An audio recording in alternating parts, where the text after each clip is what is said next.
Hello and welcome to Your Questions and God's Answers, where every week we'll make a couple of videos where it's your questions and we take and give you answers from God's Word. So let's see what our questions are today.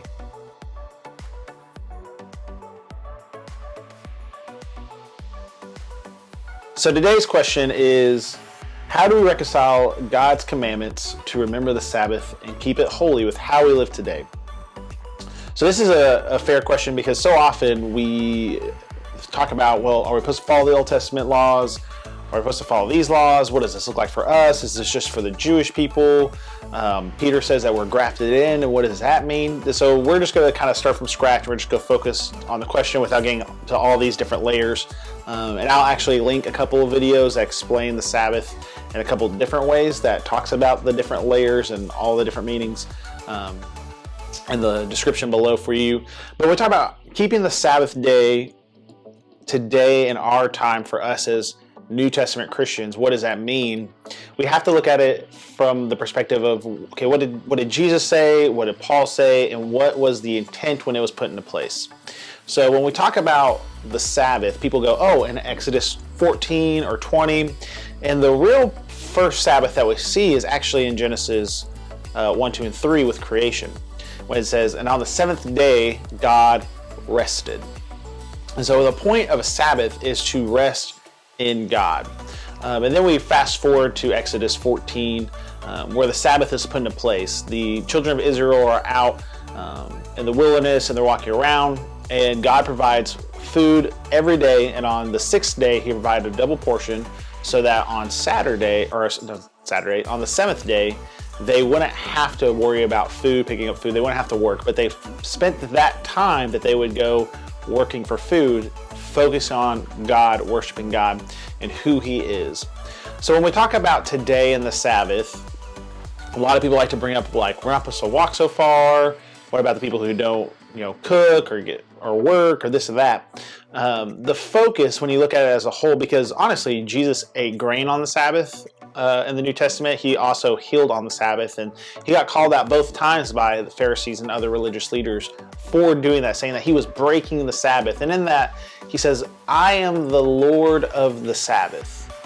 The Sabbath was made for the Lord and not necessarily for man's doing, but the focus of that is on the Lord. And then Romans 14, if you go through that, and Paul addresses a lot of different things in that whole chapter, so read the whole chapter.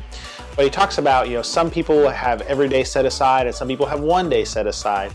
And it's talking about really the battle with all those things going on, about alcohol, about food, about marriage, and he brings up all these different subjects.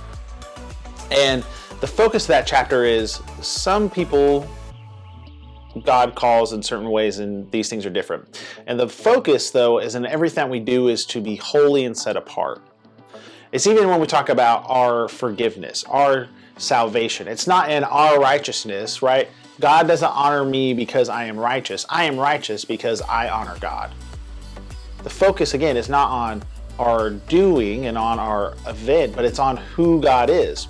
So when he says, I am the Lord of the Sabbath, it's to go, yeah, keeping the Sabbath holy and good is great, and don't do certain things, but it's not because you don't do them. It's because you are keeping your focus on what the Sabbath truly is about, and that is resting in who God is.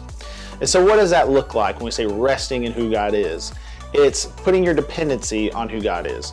It's on a specific day or specific days, right?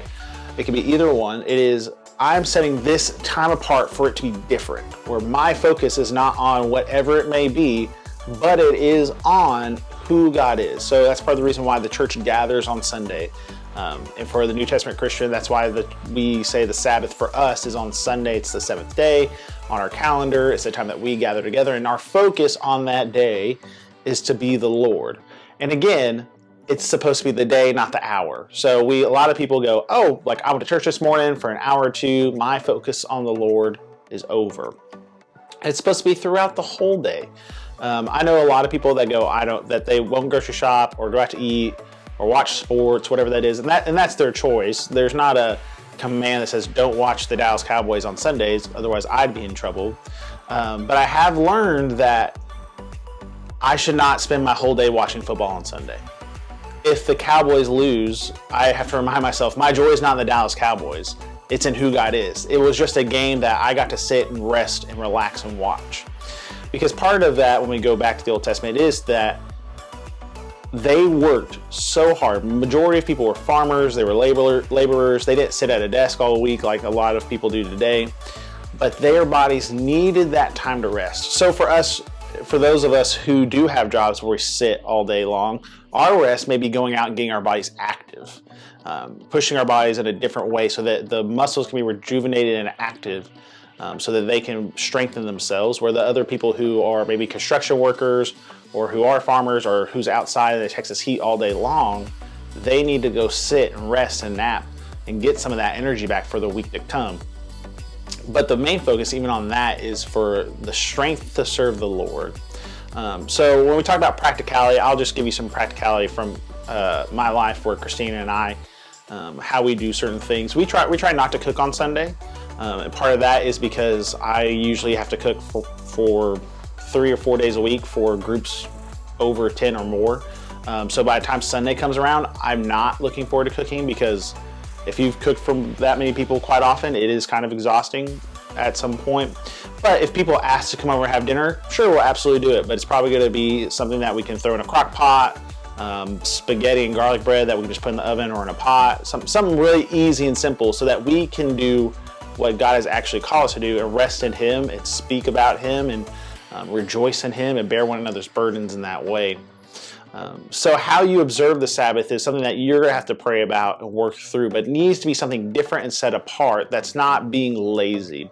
There is this sense of restfulness, taking a nap, not doing extremely strenuous activities, but like I enjoy playing basketball or ultimate frisbee or something like that on a Sunday with some friends, because that is something that is honoring to the Lord, that I get to develop a deeper relationship with people.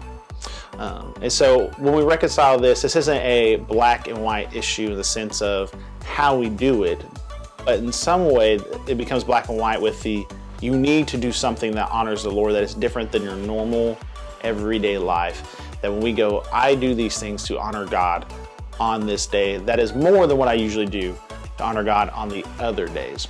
And like I said, I'll leave a description below to give a deeper video about the 7 years of rest, the year of Jubilee, and how every seventh year of every 7th years, so every 49th year in the nation of Israel, they would let all the slaves go free. They would remove all of debt. It was a big celebration because it was a whole year of rest and rejuvenation to start of a new beginning. Again, and all these things point to the picture of the final rest that we will have in heaven, that we will no longer have to work the same way, that we no longer have to deal with these certain things, but our rest will fully be in the presence of God, and by His presence, His literal presence, as we'll be in heaven with Him. And so I hope these was somewhat helpful, or if it was clear as mud, you can email me and ask more questions, we can talk more. But we love you guys, and we would love to continue to do this thing. If you have any more questions, let us know.